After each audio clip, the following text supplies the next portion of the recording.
Yo quería escribir y tal, hice filosofía y letras. Y empecé a escribir con Eduardo Calvo, que escribía guiones, y me dijo un día, ¿por qué no escribimos un guión juntos? Dije, oye, explícame cómo se escribe un guión. Le cogí el ritmillo y entonces hice Baton Rouge, escribí Baton Rouge, la primera. Y entonces yo conocía de las terrazas madrileñas de entonces bastante a Pedro Almodóvar, bueno, bastante, que éramos bastante amigos. Entonces se lo dejé leer. Le gustó mucho y me dijo que por qué no lo hacía con Rafa Moleón, que era su ayudante de dirección. Y entonces montamos una productora con otro amigo y empezamos a buscar el dinero para hacer Baton Rouge. Y en ese momento conocí a Victoria Abril, también por las terrazas. Y entonces, en un gesto que yo nunca he tenido, la verdad, pero de audacia absoluta, le pasé una noche el guión de Baton Rouge, que me dijo, eres un pesado y tal y cual. Pero leyó, le gustó mucho. Entonces ella ya empezó como esta, tal, y al final la hicimos. Y después hice 2 películas más con Eduardo Campoy. Y ya, para hacértelo breve, cuando escribí el 4º guión, digamos, de verdad, o sea, que fue Nadie hablará, entonces yo no había dirigido nunca ni había pensado en dirigir, pero al leerlo Victoria, que era para ella, me dijo, no, ¿este lo diriges tú o yo no actúo, ni lo hacemos ni nada? Ya dije, joder, bueno, y se puso como es ella. Pero bueno, ¿qué lo vamos a hacer? Vamos a dirigir, a ver qué catástrofe montamos, ¿sabes? Y ya empezamos con Nadie hablará y bueno, como salió tan bien la película y tuvo tanto éxito y tal y cual, pues ya no me quedó más remedio que seguir dirigiendo.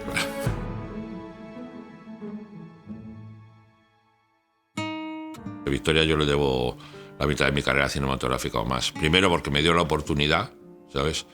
Después porque o sea, yo creo que tanto, o sea, sobre todo en Nadie hablará, hizo un papel asombroso que es suyo.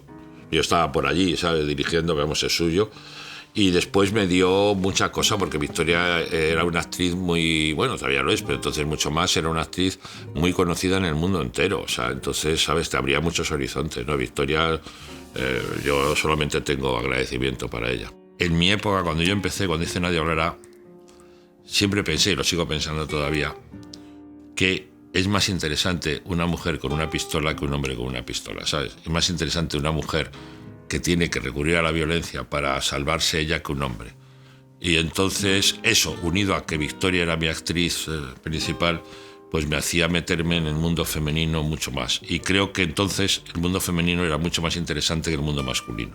Y el personaje de Pilar Bardén está muy inspirado en mi madre, ¿no? Que acababa de morir.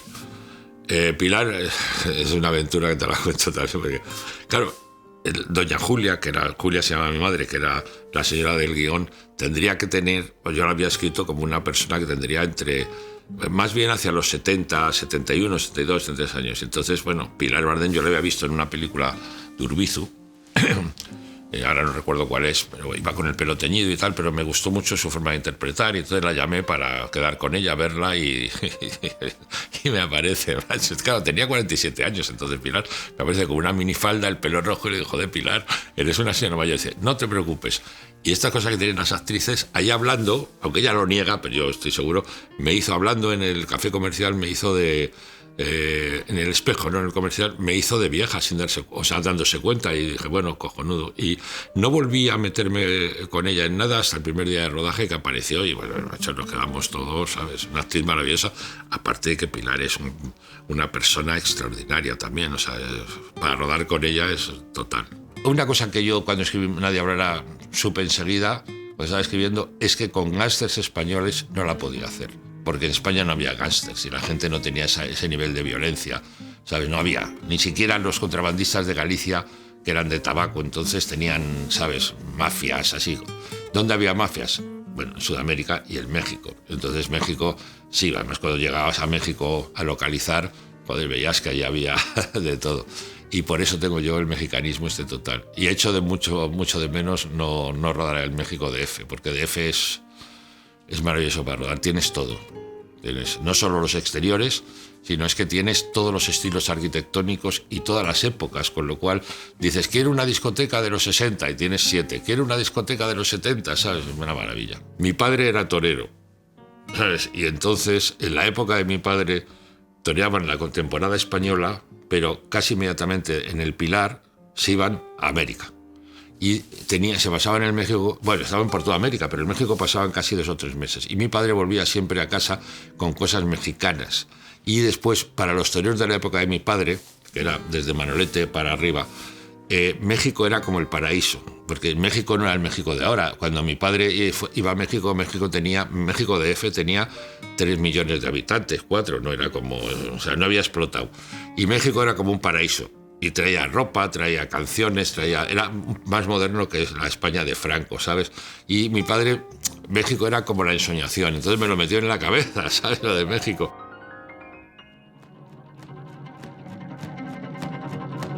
A mí el cine me gusta, ¿eh?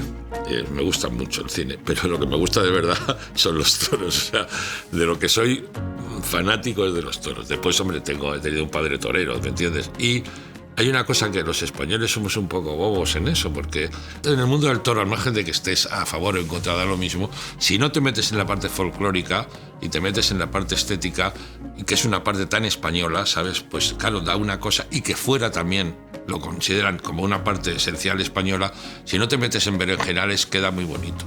De hecho, por ejemplo, cuando hice A la Triste, Vigo me preguntó, oye, Tano, ¿cómo quieres que ande? Esta pregunta de los actores, dijo, de Vigo, no tengo ni puta idea, pero en fin. Entonces me sale y dice, le digo, ¿por qué no te vienes conmigo un día a los toros y me andas como los toreros? Me dijo, vale, y me lo llevé con Curro Vázquez a los toros.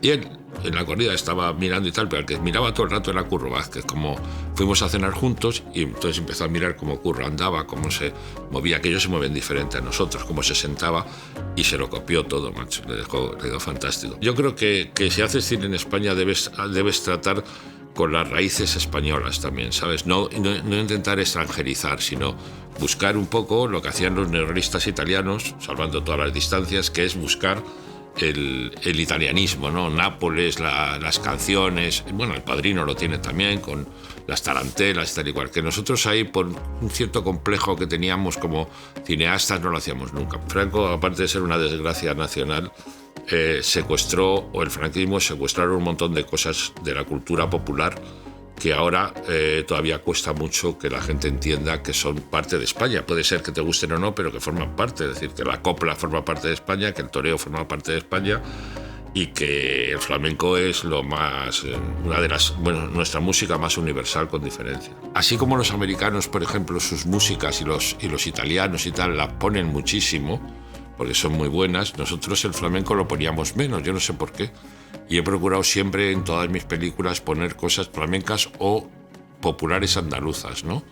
Y después ya cuando intimé con Javi Limón, pues ya ha sido cojonudo, porque con Javi Limón no tengo ningún problema, me los pone él, ¿sabes?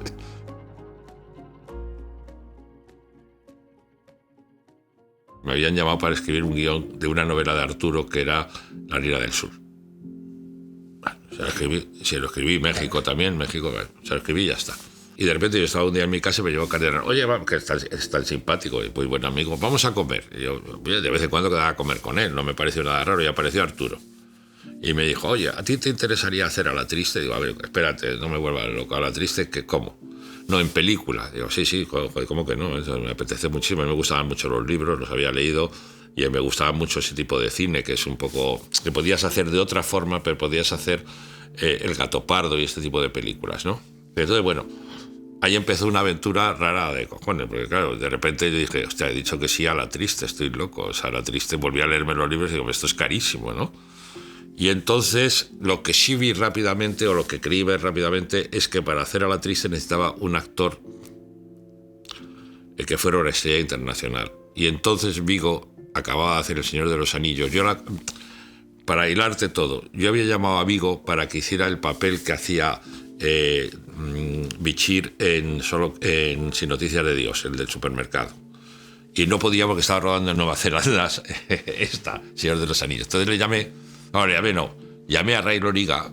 Le dije, Ray, cariño, tú que eres íntimo amigo de Vigo, mira, le quiero dar esto a la Triste, sé que va a decir que no, pero bueno, quiero, porque si no es que no sé si la voy a hacer o no, porque sin un actor así de esa categoría lo veo muy complicado. Y entonces Ray le llamó y me dijo que ha dicho que nos vayamos a Berlín, que era donde estrenaba El Señor de los Anillos. Entonces llegamos allá a Berlín, con Vigo 3 días, con todo el casting del Señor de los Anillos, los enanos, los superhéroes de todo el mundo, y me dijo que sí, te la hago, me encanta la película, pero solo me puso una condición, que se rodara en español. que no quería bajo ningún concepto rodar eso en inglés. Y entonces dije, no, si yo tampoco iba a rodar en inglés, ¿cómo voy a rodar en inglés a Quevedo y tal?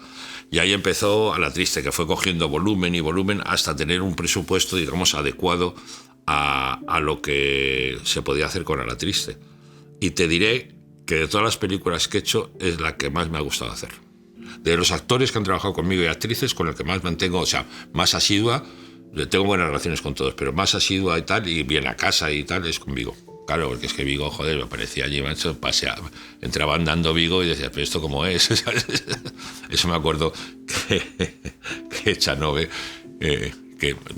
vino a rodar y teníamos un plano de eso que dices tú con Steadicam, que era un día frío en Madrid, él y Vigo andando y hablando.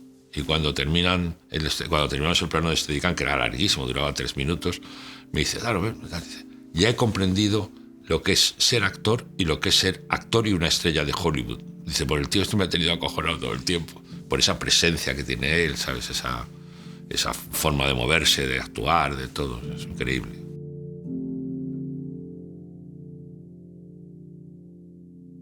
Los americanos, Scorsese, Coppola, Cimino, por así decirlo, y después mucho los neorrealistas italianos, Rossellini, ¿sabes? Visconti, mucho. Eso mucho. Casi al mismo nivel. Y esas eran porque era el cine que yo veía cuando era espectador y no pensaba en ser cineasta, ¿sabes? Entonces me encantaba. Tanto Sin Noticia de Dios como A la triste, todo el Steadicam que hay es scorsesiano. Y después ya, por ejemplo, en Solo quiero caminar ya introduje una variante que es Tarantino, ¿sabes? Que me gustaba mucho y entonces la forma que tiene de rodar, quieta y tal, me gustaba mucho y bueno, sí. Siempre he tenido más influencia de americanos e italianos y franceses, porque también algunas de las películas tienen mucha influencia de Jean-Pierre Melville, ¿sabes? Sobre todo del samurái, de la forma de actuar de Alain Delon, todo esto. Cuando hice Solo quiero caminar, el empiece de la película, los planos son exactamente iguales que los de los 400 golpes. De hecho, nos fuimos a París y pusimos la cámara en las mismas localizaciones que lo hizo Truffaut, menos una que había desaparecido. No sé cuántos planos eran, me parece que eran 8 o 9, y todos los pusimos en los mismos sitios, ¿sabes? La Torre Eiffel, unos edificios, tal y cual. Y en blanco y negro además, que es una cosa cojonuda del cine, porque los copié 100%, bueno, pues no quedan tan bonitos. Hay varias películas que, te digo yo, sí, así que para mí han sido vitales, ¿sabes? Una es El hombre que mató a Liberty Balance, otra es Roma Città Aperta, otra es El samurái de Melville, otra es El cazador de Cimino y Goodfellas de Scorsese también, ¿sabes? No me canso mucho de verlas, no. Las puedo ver cada 3 o 4 años, incluso El Padrino hubo una época que lo veía siempre en Navidades. Pero fíjate, Goodfellas es una película que no solo a mí, después he leído que influyó a un montón de directores en el mundo entero. Porque era ahora, cuando la ves, dices, bueno, esto yo lo sé hacer, pero es que en aquella época esos planos de Steadicam, esa valentía que tenía el tío, esa unión de la música y los planos, eso es increíble, mancho. Eso es una cosa maravillosa. Tarantino, después, que también yo soy gran fan de Tarantino, por ejemplo, las 2 primeras suyas, bueno, todas, pero las 2 primeras suyas me parecieron maravillosas, Pulp Fiction y Reservoir Dogs. Reservoir Dogs, cuando me senté en el cine a verla, que no sabía quién era él ni nada, la veo y dije, este tío es una bomba nuclear. Se iba levantando la gente del cine, estaba en los cines Alphaville, la gente con la violencia, cuando le cortan la oreja, se va levantando la gente y se va yendo. Pero sí, esos son mis directores, sí. Ahora ya dirigir me cuesta pensar en dirigir, ¿sabes? Me cuesta un poco. Pues bueno, porque me he vuelto mayor, porque me he vuelto un poco vago, porque dirigir es un oficio muy complicado. Si lo tienes, ¿sabes? Son horarios muy malos, joder, tienes mucha presión. Y no sé, yo después de algunos golpes que he tenido de salud, pues no, por ahora no me apetece mucho dirigir. Tengo pensado para dentro de un par de años, o cuando ya esté más seguro de mí mismo físicamente, una película pequeña, que después no será pequeña, será grande de cojones, pero bueno, con Vigo, a ver si le convenzo para que la hagamos y ya me retiro.